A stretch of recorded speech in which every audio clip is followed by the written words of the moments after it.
ও রাজবাড়ী এলাকার মুসলমান, আমরা এক আল্লাহর গোলাম, এক নবীর উম্মত, একই কোরআনের অনুসারী। ও ফেরেশতাদের দল, এই বান্দার কবরের মধ্যে জাহান্নামের বিছানা বিছায়া দাও।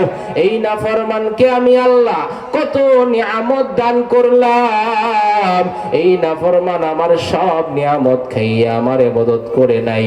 এই জাহান্নামের বিছানায় বান্দার কবরের মধ্যে বিছায়া দাও, ওই বান্দা জাহান্নামের শাস্তি ভোগ করতে থাকবে।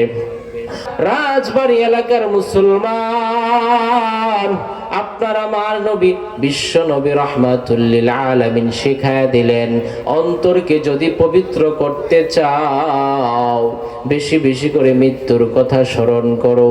কুল্লু নাফসিন যায়িকাতুল মাউত, প্রত্যেকটা প্রাণী মৃত্যুবরণ করতে হবে। এমন কোনো মানুষ নাই যেই মানুষটা মৃত্যুবরণ করবে না। পৃথিবীর সব মানুষগুলি মৃত্যুবরণ করবে, এই মৃত্যুকে বিশ্বাস করতে হবে।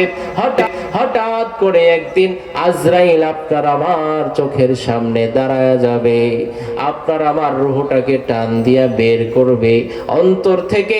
এই দেহ থেকে রূহটা বের হইয়া আজরাইলের সাথে চলে যাবে, সাথে সাথে আপনার দেহটা জমিনে পড়ে থাকবে।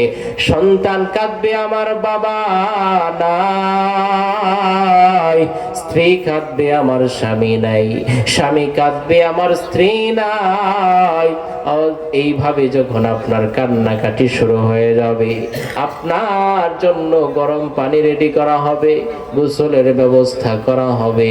জীবনের শেষবারের মতো একটা গরম পানি দিয়া গোসল করাইয়া 3 টুকরা সাদা কাপড় দিয়া পেঁচাইয়া মাথার মধ্যে একটা বান দিয়া দিবে, কোমরের মধ্যে একটা বান দিয়া দিবে, পায়ের মধ্যে একটা বান দিয়া দিবে।